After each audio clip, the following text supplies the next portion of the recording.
On the 14th of August, 1894, an excited crowd gathered outside Oxford's Natural History Museum.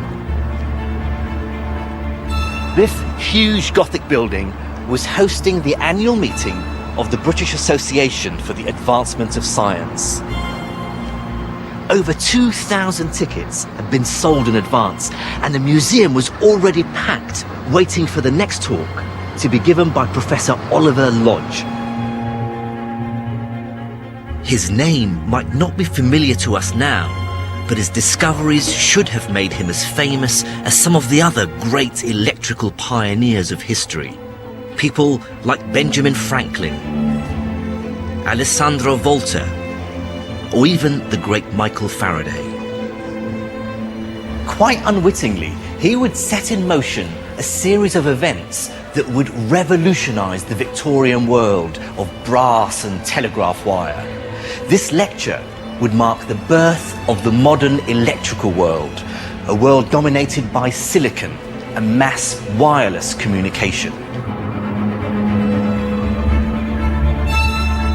In this program, we discover how electricity connected the world together through broadcasting and computer networks, and how we finally learnt to unravel and exploit electricity at an atomic level. After centuries of man's experiments with electricity, a new age of real understanding was now dawning.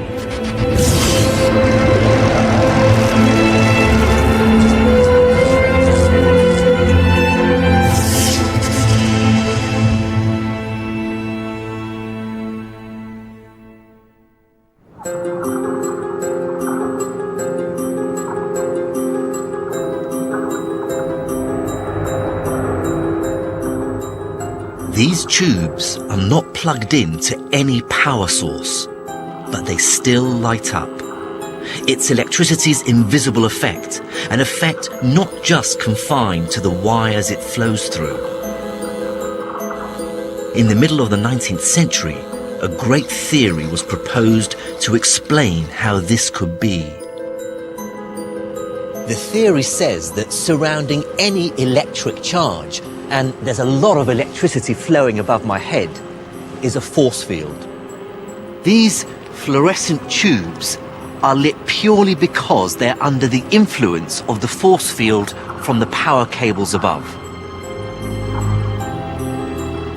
The theory that a flow of electricity could in some way create an invisible force field was originally proposed by Michael Faraday, but it would take a brilliant young Scotsman called James Clerk Maxwell who would prove Faraday correct, and not through experimentation, but through mathematics.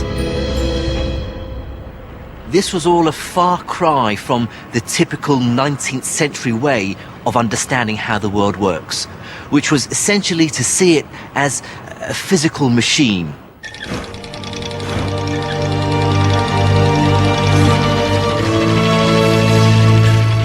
Before Maxwell, scientists had often built strange machines or devised wondrous experiments to create and measure electricity. But Maxwell was different. He was interested in the numbers, and his new theory not only revealed electricity's invisible force field, but how it could be manipulated. It would prove to be one of the most important scientific discoveries of all time. Maxwell was a mathematician, and a great one, and he saw electricity and magnetism in an entirely new way. He expressed it all in terms of very compact mathematical equations. And the most important thing is that in Maxwell's equations is an understanding of electricity and magnetism as something linked and as something that can occur in waves.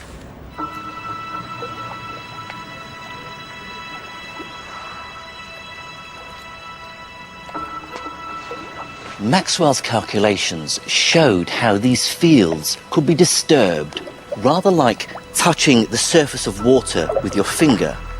Changing the direction of the electric current would create a ripple or wave through these electric and magnetic fields.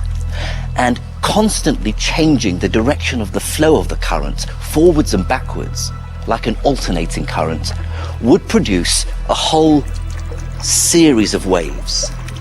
Waves that would carry energy. Maxwell's maths was telling him that changing electric currents would be constantly sending out great waves of energy into their surroundings, waves that would carry on forever unless something absorbed them.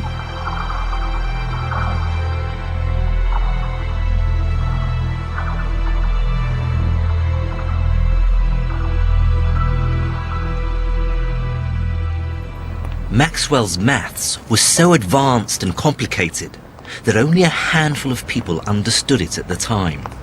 And although his work was still only a theory, it inspired a young German physicist called Heinrich Hertz.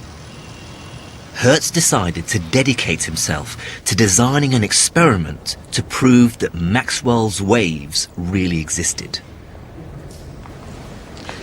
And here it is. This is Hertz's original apparatus, and its beauty is in its sheer simplicity. He generates an alternating current that runs along these metal rods with a spark that jumps across the gap between these two spheres. Now, if Maxwell was right, then this alternating current should generate an invisible electromagnetic wave that spreads out into the surroundings. If you place a wire in the path of that wave, then at the wire there should be a changing electromagnetic field which should induce an electric current in the wire.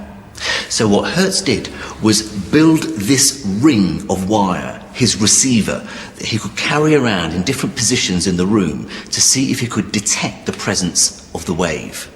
And the way he did that was leave a very tiny gap in the wire across which a spark would jump if a current runs through the ring. Now, because the current is so weak, that spark is very, very faint. And Hertz spent pretty much most of 1887 in a darkened room staring intensely through a lens to see if he could detect the presence of this faint spark.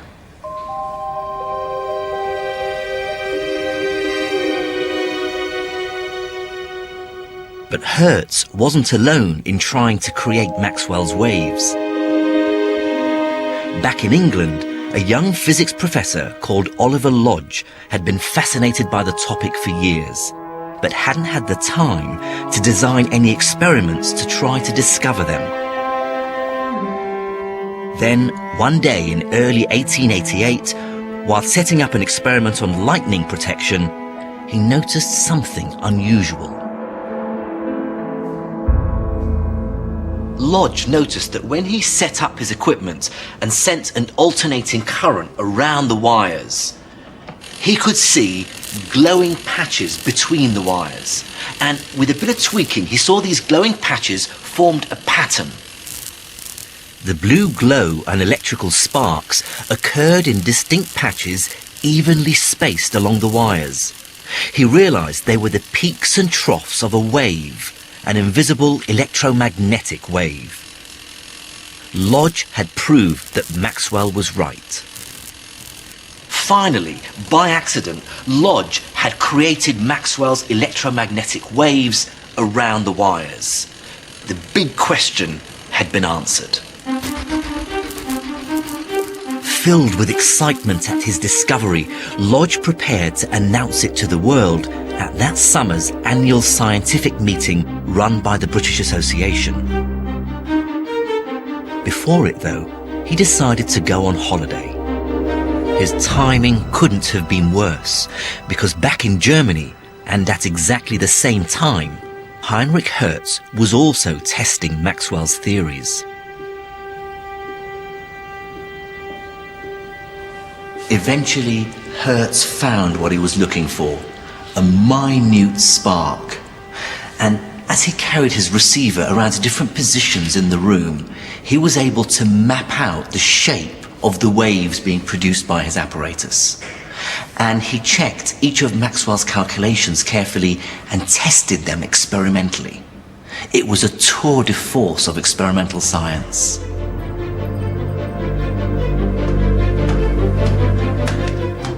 Back in Britain, as the crowds gathered for the British Association meeting, Oliver Lodge returned from holiday, relaxed and full of anticipation. This, Lodge thought, would be his moment of triumph, when he could announce his discovery of Maxwell's waves. His great friend, the mathematician Fitzgerald, was due to give the opening address in the meeting. But in it, he proclaimed that Heinrich Hertz had just published astounding results. He had detected Maxwell's waves traveling through space. "We have snatched the thunderbolt from Jove himself and enslaved the all-pervading ether," he announced. Well, I can only imagine how Lodge must have felt having his thunder stolen.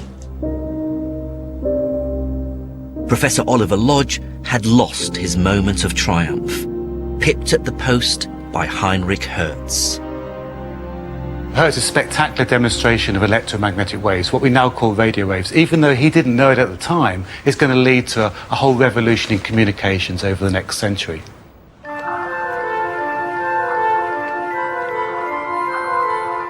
Maxwell's theory had shown how electric charges could create a force field around them, and that waves could spread through these fields like ripples on a pond. And Hertz had built a device that could actually create and detect the waves as they passed through the air. But almost immediately, there would be another revelation in our understanding of electricity. A revelation that would once again involve Professor Oliver Lodge, and once again, his thunder would be stolen.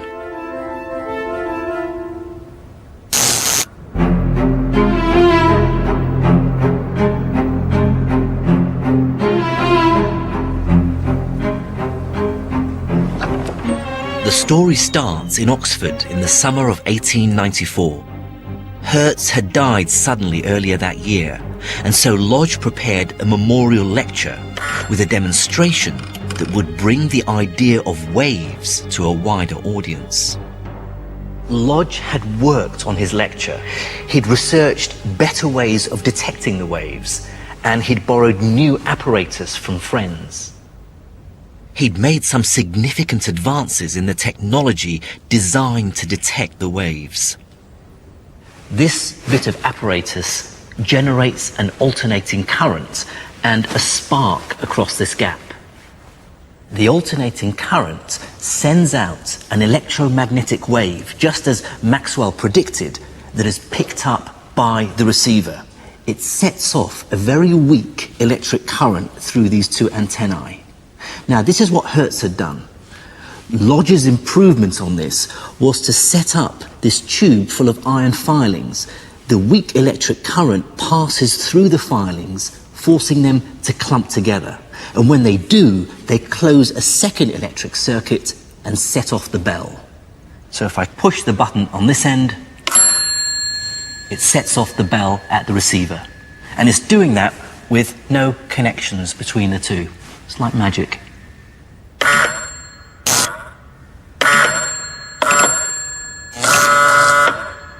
You've got to imagine a packed house, lots of people in the audience, and what they suddenly see is, as if by magic, a bell ringing. It's quite incredible.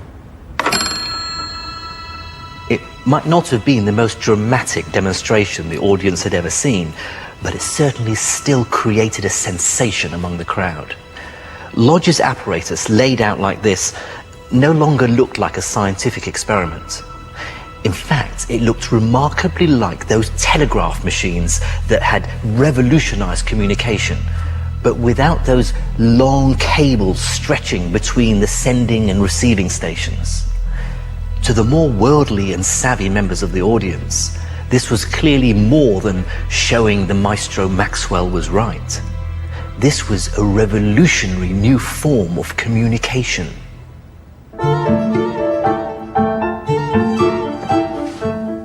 Lodge published his lecture notes on how electromagnetic waves could be sent and received using his new improvements. all around the world, inventors, amateur enthusiasts and scientists read Lodge's reports with excitement and began experimenting with Hertzian waves. Two utterly different characters were to be inspired by it. Both would bring improvements to the wireless telegraph, and both will be remembered for their contribution to science far more than Oliver Lodge. The first was Guglielmo Marconi. Marconi was a very intelligent, astute and a very charming individual. He definitely had the Italian-Irish charm. He could apply this to almost anyone, from sort of young ladies to world-renowned scientists. Marconi was no scientist, but he read all he could of other people's work in order to put together his own wireless telegraph system. And it's possible that because he was brought up in Bologna and it was fairly close to the Italian coast, that he saw the potential of wireless communications in relation to maritime usage fairly early on. Then, aged only 22, he came to London with his Irish mother to market it. The other person inspired by Lodge's lecture was a teacher at the Presidency College in Calcutta called Jagadish Chandra Bose. Despite degrees from London and Cambridge, the appointment of an Indian as a scientist in Calcutta had been a battle against racial prejudice. Indians, it was said, didn't have the requisite temperament for exact science. Well, Bose was determined to prove this wrong, and here in the archives we can see just how fast he set to work.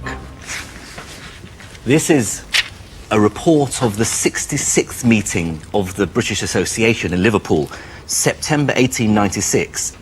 And here is Bose, the first Indian ever to present at the association meeting, talking about his work and demonstrating his apparatus.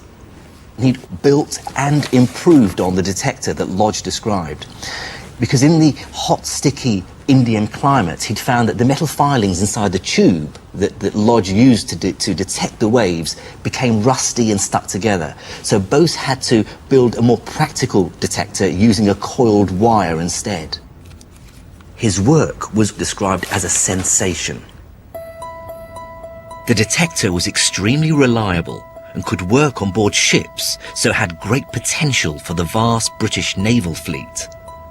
Britain was the centre of a vast telecommunications network which stretched almost around the world, which was used to support an equally vast maritime network of merchant and naval vessels which were used to support the British Empire. But Bose, a pure scientist, wasn't interested in the commercial potential of wireless signals, unlike Marconi. This was a sort of a new cutting-edge field, but Marconi wasn't a trained scientist, so he did come at things in a fairly different way, which may have been why he progressed so quickly in the first place. And he was very good at forming connections with the people that he needed to form connections with to enable his work to be done. Marconi used his connections to go straight to the only place that had the resources to help him. The British Post Office was a hugely powerful institution. When Marconi first arrived in London in 1896, these buildings were newly completed and already heaving with business from the Empire's postal and telegraphy services. Marconi had brought his telegraph system with him from Italy, claiming it could send wireless signals over unheard-of distances.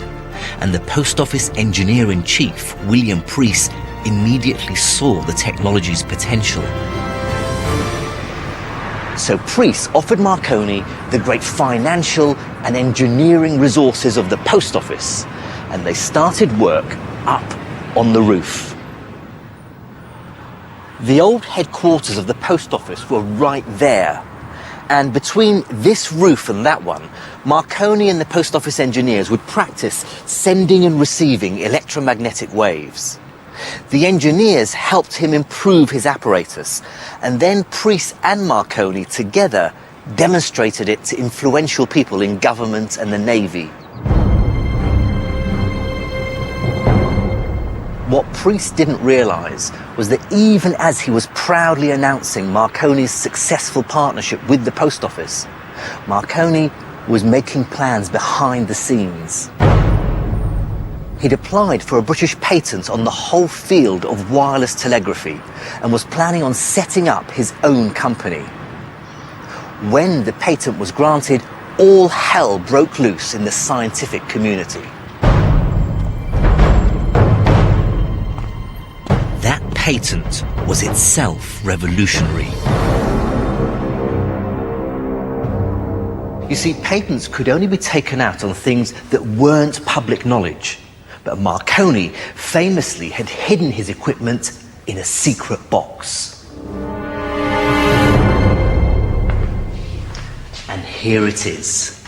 When his patent was finally granted, Marconi ceremoniously opened the box. Everyone was keen to see what inventions lay within. Batteries forming a circuit, iron filings in the tube to complete the circuit to ring the bell on top. Nothing they hadn't seen before. And yet Marconi had patented the lot. The reason why Marconi is famous is not because of that invention. He doesn't invent radio, right? But he improves it and turns it into a system. Lodge doesn't do that. And that's why we remember Marconi, and that's why we don't remember Lodge. The scientific world was up in arms. Here was this young man who knew very little about the science behind his equipment, about to make his fortune from their work. Even his great supporter, Priest, was disappointed and hurt when he found out that Marconi was about to go it alone and set up his own company. Lodge and other scientists began a frenzy of patenting every tiny detail and improvement they made to their equipment. This new atmosphere shocked Bose when he returned to Britain. Bose wrote home to India in disgust at what he found in England. Money, money, money, all the time. What a devouring greed. I wish you could see the craze for money of the people here. His disillusionment with the changes he saw in the country he revered for its scientific integrity and excellence is palpable. Eventually, though, it was his friends who convinced Bose to take out his one and only patent on his discovery of a new kind of detector for waves. It was this discovery that would lead to perhaps an even greater revolution for the world. He had discovered the power of crystals. This replaces older techniques using iron filings, which are messy and difficult and don't work well. And here's a whole new way of detecting radio waves, and it's one that's going to be at the centre of a radio industry. Bose's discovery was simple, but it would truly shape the modern world. When some crystals are touched with metal to test their electrical conductivity, they can show rather odd and varied behaviour. Take this crystal, for example. If I can touch it in exactly the right spot with the tip of this metal wire and then hook it up to a battery, it gives quite a significant current. But if I switch around my connections to the battery and try and pass the current through in the opposite direction, it's a lot less. It's not a full conductor of electricity. It's a semiconductor, and it found its first use in detecting electromagnetic waves. When Bose used a crystal like this in his circuits instead of the tube of filings, he found it was a much more efficient and effective detector of electromagnetic waves. It was this strange property of the junction between the wire, known as the cat's whisker, and the crystal, which allowed current to pass much more easily in one direction than the other, that meant it could be used to extract a signal from electromagnetic waves. At the time, no one had any idea why certain crystals acted in this way. But to scientists and engineers, the strange behavior had a profound and almost miraculous practical effect.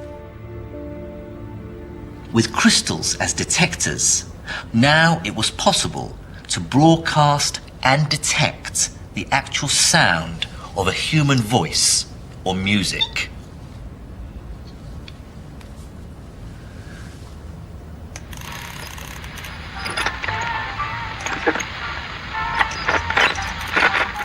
In his Oxford lecture in 1894, Oliver Lodge had opened a Pandora's box.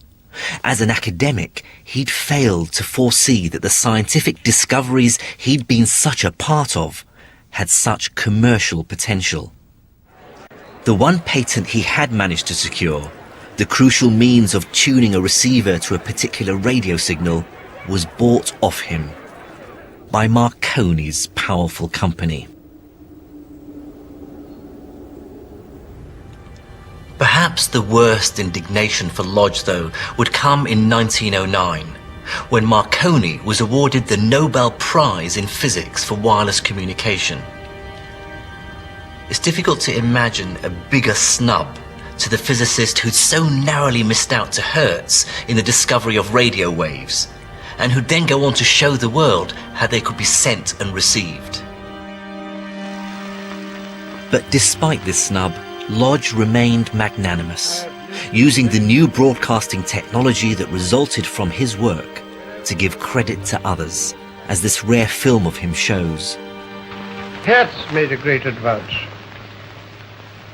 He discovered how to produce and detect waves in space, thus bringing the ether into practical use, harnessing it for the transmission of intelligence in a way which has subsequently been elaborated by a number of people.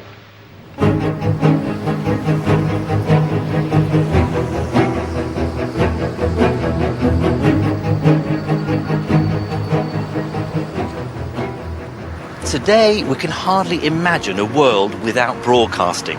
To imagine a time when radio waves hadn't even been dreamt of. Engineers continued to refine and perfect our ability to transmit and receive electromagnetic waves.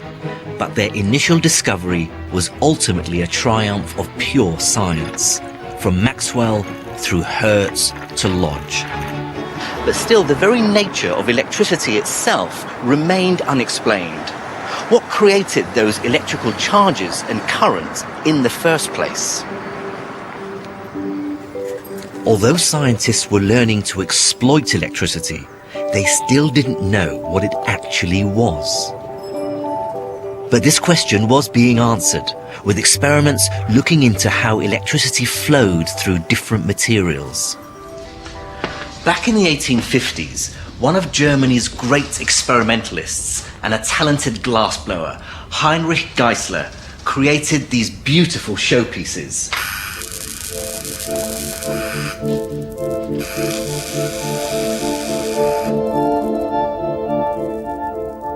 Geissler pumped most of the air out of these intricate glass tubes and then had small amounts of other gases pumped in.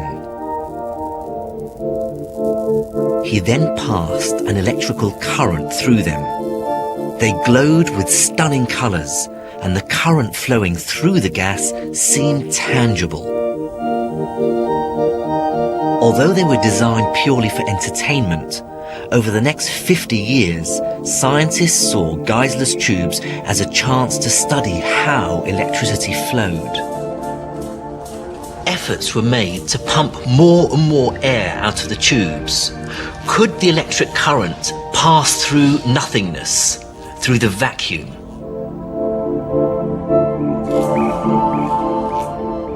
This is a very rare flickbook film of the British scientist who created a vacuum good enough to answer that question.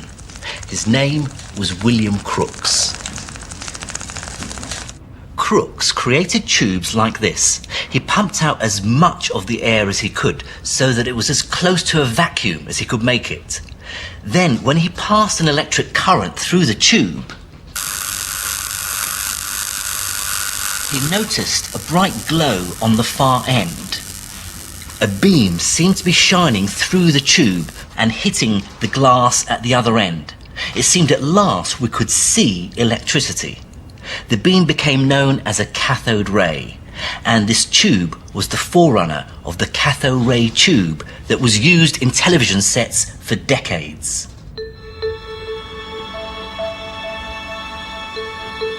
Physicist J.J. Thomson discovered that these beams were made up of tiny negatively charged particles, and because they were carriers of electricity, they became known as electrons. Because the electrons only moved in one direction from the heated metal plate through the positively charged plate at the other end, they behaved in exactly the same way as Bose's semiconductor crystals. But whereas Bose's crystals were naturally temperamental, you had to find the right spot for them to work, these tubes could be manufactured consistently. They became known as valves, and they soon replaced crystals in radio sets everywhere. These discoveries would lead to an explosion of new technology. Early 20th century electronics is all about what you can do with valves. So the radio industry is built on valves. Early television is built on valves. Early computers are built with valves. These are the things that you build the electronic world with. Having discovered how to manipulate electrons flowing through a vacuum, scientists were now keen to understand how they could flow through other materials. But that meant understanding the things that made up materials, atoms.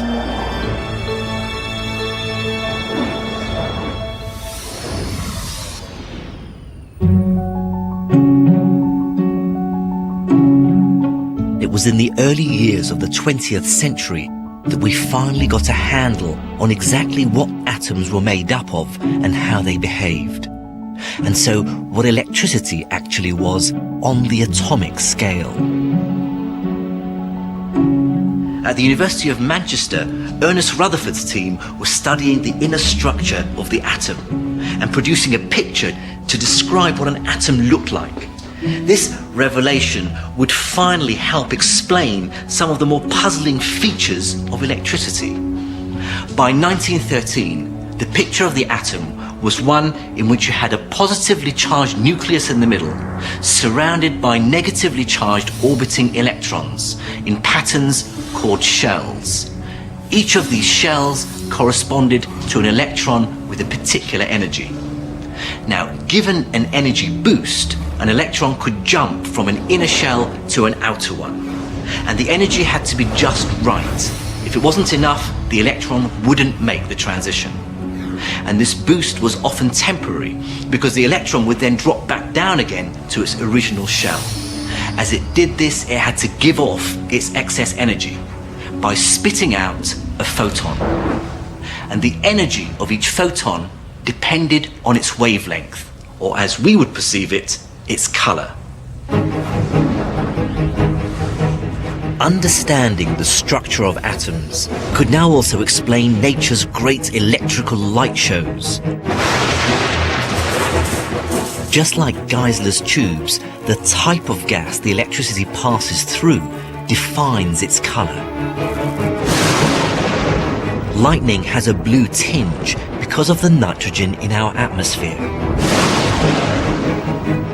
Higher in the atmosphere, the gases are different, and so is the color of the photons they produce, creating the spectacular auroras.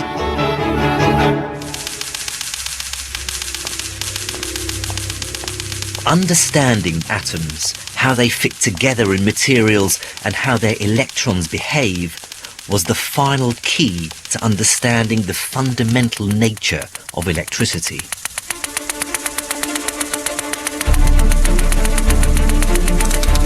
This is a Wimshurst machine, and it's used to generate electric charge. Electrons are rubbed off these discs and start a flow of electricity through the metal arms of the machine. Now, metals conduct electricity because the electrons are very weakly bound inside their atoms and so can slosh about and be used to flow as electricity. Insulators, on the other hand, don't conduct electricity because the electrons are very tightly bound inside the atoms and are not free to move about. The flow of electrons, and hence electricity, through materials was now understood. Conductors and insulators could be explained. What was more difficult to understand was the strange properties of semiconductors. Our modern electronic world is built upon semiconductors and would grind to a halt without them. Jagadish Chandra Bose may have stumbled upon their properties back in the 1890s, but no one could have foreseen just how important they were to become. But with the outbreak of the Second World War, things were about to change.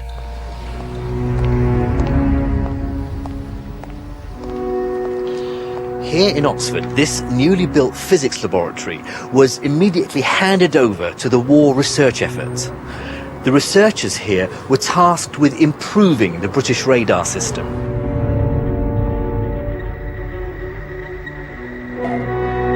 Radar was a technology that used electromagnetic waves to detect enemy bombers. And as its accuracy improved, it became clear that valves just weren't up to the job. So the team had to turn to old technology. Instead of valves, they used semiconductor crystals. Now, they didn't use the same sort of crystals that Bose had developed. Instead, they used silicon. This device is the silicon crystal receiver, as a tiny tungsten wire coiled down and touching the surface of a little silicon crystal. It's incredible how important a device it was. It was the first time silicon had really been exploited as a semiconductor. But for it to work, it needed to be very pure. And both sides in the war put a lot of resources into purifying it. In fact, the British had better silicon devices. So they must have had some growth of silicon already at that time, which we were just started with, in Berlin. The British had better silicon semiconductors because they had help from laboratories in the US, in particular the famous Bell Labs. And it wasn't long before physicists realized that if semiconductors could replace valves in radar, perhaps they could replace valves in other devices too, like amplifiers. The simple vacuum tube with its one-way stream of electrons had been modified to produce a new device. By placing a metal grill in the path of the electrons and applying a tiny voltage to it, a dramatic change in the strength of the beam could be produced. These valves worked as amplifiers, turning a very weak electrical signal into a much stronger one. An amplifier is something, in one sense, really simple. You just take a small current, you turn it into a larger current. But in other ways, it changes the world, because when you can amplify a signal, you can send it anywhere in the world. As soon as the war was over, German expert Herbert Maturay and his colleague Heinrich Welcker started to build a semiconductor device that could be used as an electrical amplifier. And here is that first working model that Maturay and Welcker made. If you look inside, you can see the tiny crystal and the wires that make contact with it. If you pass a small current through one of the wires, this allows a much larger current to flow through the other one.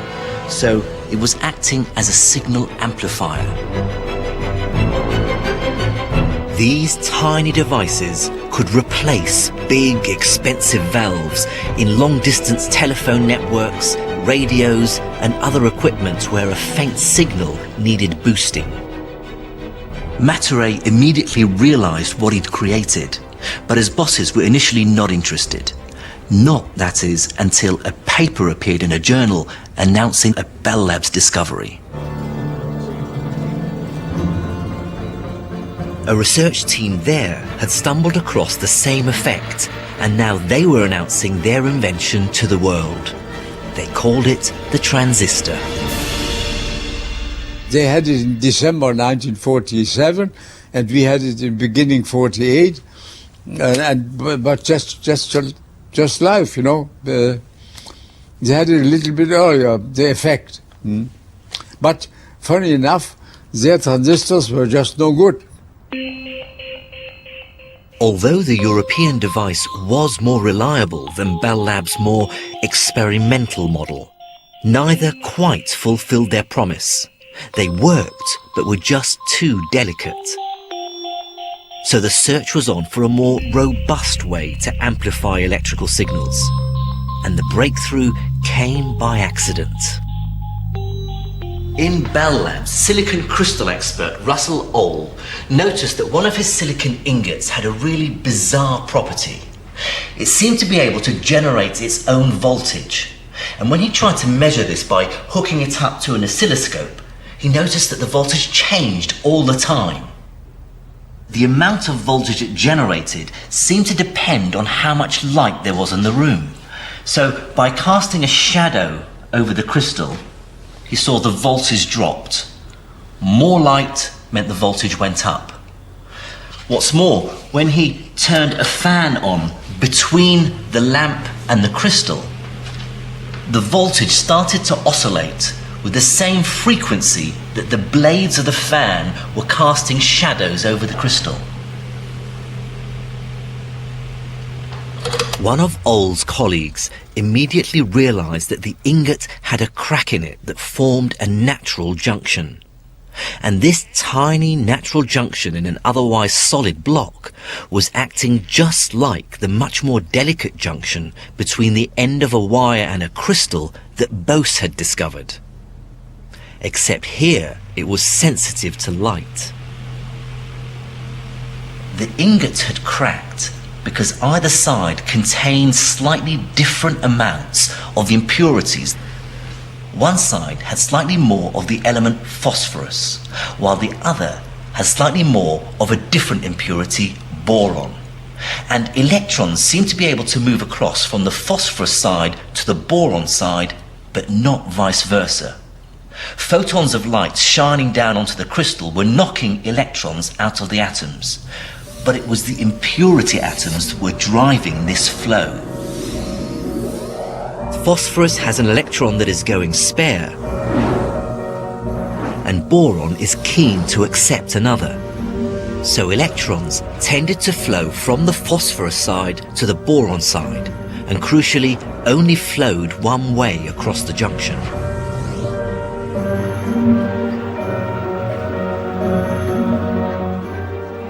The head of the semiconductor team, William Shockley, saw the potential of this one-way junction within a crystal. But how would it be possible to create a crystal with two junctions in it that could be used as an amplifier?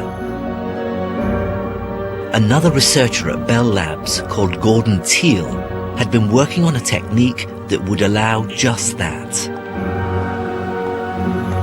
He'd discovered a special way to grow single crystals of the semiconductor germanium. In this research institute, they grow semiconductor crystals in the same way that Teal did back in Bell Labs. Only here, they grow them much, much bigger. At the bottom of this vat is a container with glowing hot molten germanium, just as pure as you can get it. Inside it are a few atoms of whatever impurity is required to alter its conductive properties.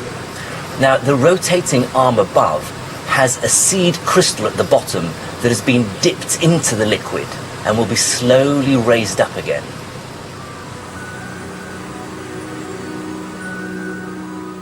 As the germanium cools and hardens, it forms a long crystal like an icicle below the seed. The whole length is one single beautiful germanium crystal.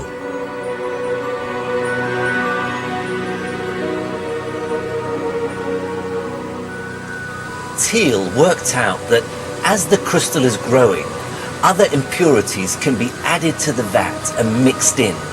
This gives us a single crystal with thin layers of different impurities, creating junctions within the crystal.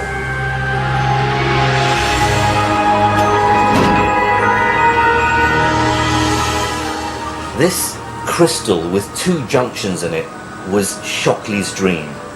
Applying a small current through the very thin middle section allows a much larger current to flow through the whole triple sandwich.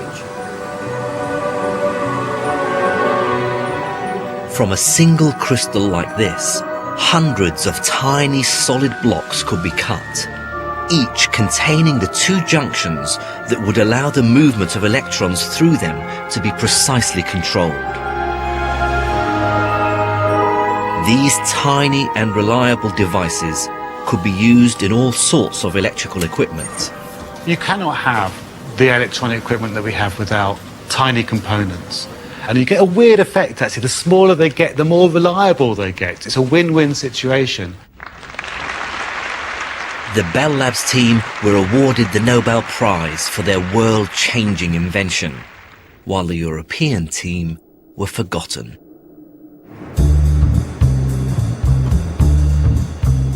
William Shockley left Bell Labs and in 1955 set up his own semiconductor laboratory in rural California, recruiting the country's best physics graduates. But the celebratory mood didn't last long, because Shockley was almost impossible to work for. People left his company because they just disliked the way he treated them. So the fact that Shockley was actually such a git is why you have Silicon Valley. It starts that whole process of spin-off and growth and new companies, and it all starts off with Shockley being such a shocking human being.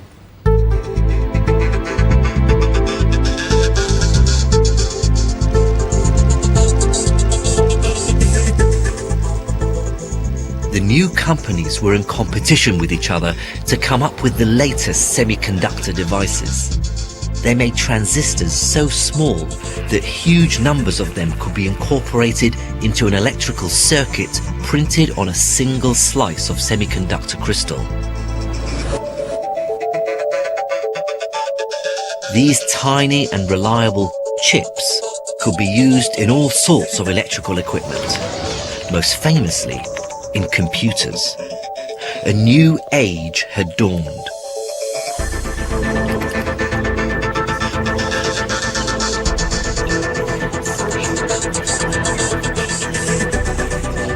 Today, microchips are everywhere. They've transformed almost every aspect of modern life, from communication to transport and entertainment. But perhaps just as importantly, our computers have become so powerful, they're helping us to understand the universe in all its complexity. A single microchip like this one today can contain around 4 billion transistors. It's incredible how far technology has come in 60 years. It's easy to think that with the great leaps we've made in understanding and exploiting electricity, there's little left to learn about it. But we'd be wrong. For instance, making the circuits smaller and smaller meant that a particular feature of electricity that had been known about for over a century was becoming more and more problematic: resistance. A computer chip has to be continuously cooled. If you take away the fan, this is what happens. Wow, that's shooting up. 100, 120, 130 degrees.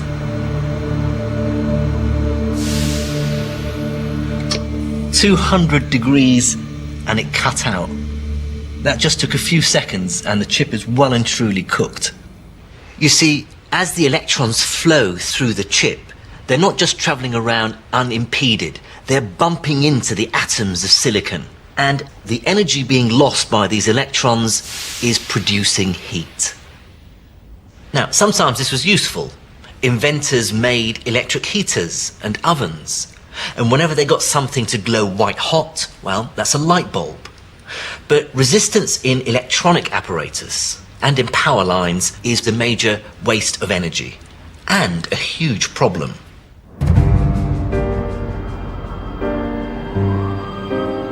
It's thought that resistance wastes up to 20% of all the electricity we generate. It's one of the greatest problems of modern times. And the search is on for a way to solve the problem of resistance.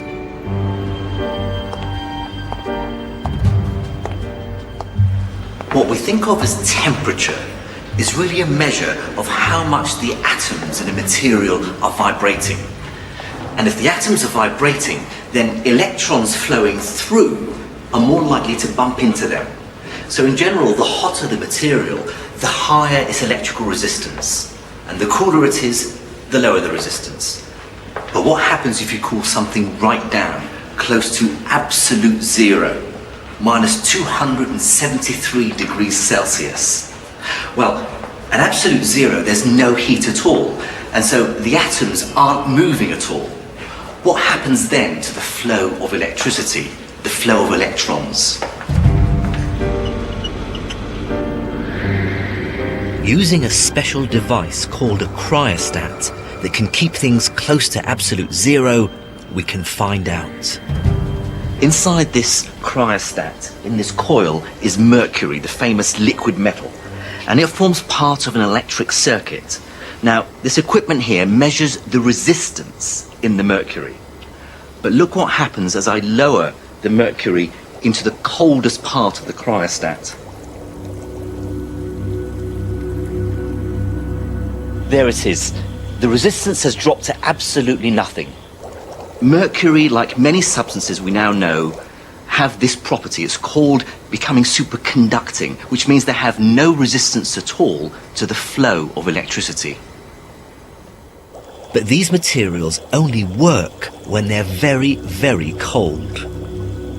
If we could use a superconducting material in our power cables and in our electronic apparatus, we'd avoid losing so much of our precious electrical energy through resistance.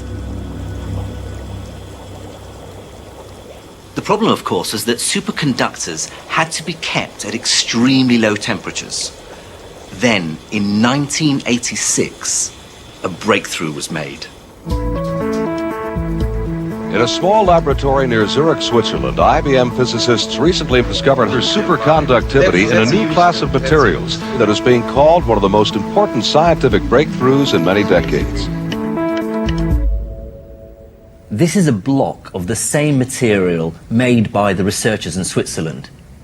It doesn't look very remarkable, but if you cool it down with liquid nitrogen, something special happens. It becomes a superconductor.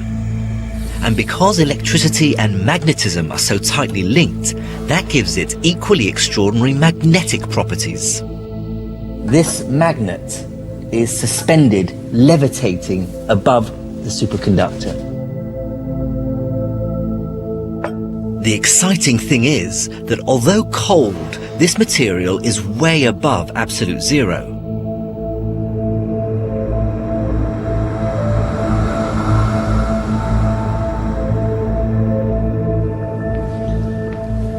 These magnetic fields are so strong that not only can they support the weight of this magnet, but they should also support my weight. I'm about to be levitated. Oh, it's a very, very strange sensation. When this material was first discovered in 1986, it created a revolution. Not only had no one considered that it might be superconducting, but it was doing so at a temperature much warmer than anyone had thought possible. We are tantalizingly close to getting room temperature superconductors. We're not there yet, but one day a new material will be found. And when we put that into our electronics equipment, we could build a cheaper, better, more sustainable world. Today, materials have been produced that exhibit this phenomenon at the sort of temperatures you get in your freezer. But these new superconductors can't be fully explained by the theoreticians. So without a complete understanding, experimentalists are often guided as much by luck as they are by a proper scientific understanding. Recently, a laboratory in Japan held a party in which they ended up dosing their superconductors with a range of alcoholic beverages. Unexpectedly, they found that red wine improves the performance of the superconductors.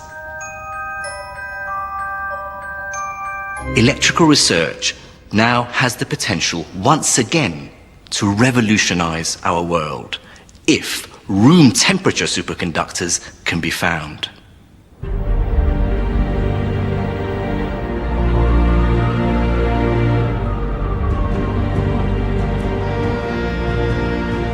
Our addiction to electricity's power is only increasing. And when we fully understand how to exploit superconductors, a new electrical world will be upon us. It's going to lead to one of the most exciting periods of human discovery and invention. A brand new set of tools, techniques, and technologies to once again transform the world.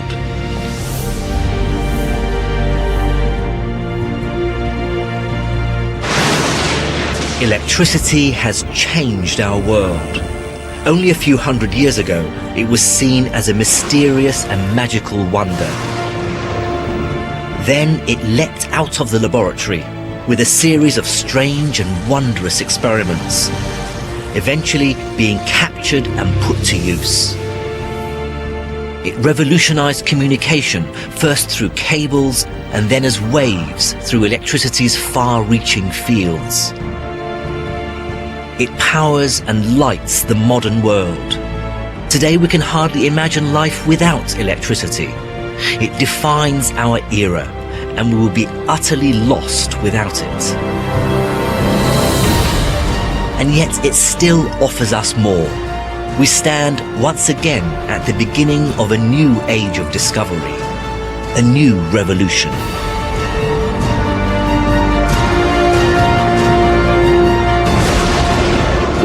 But above all else, there's one thing that all those who deal in the science of electricity know. Its story is not over yet.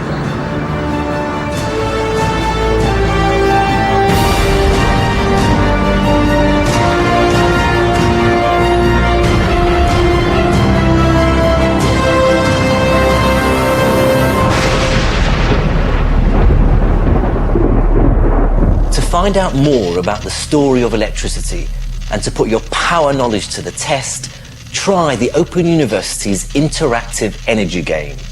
Go to bbc.co.uk/electricity and follow links to the Open University.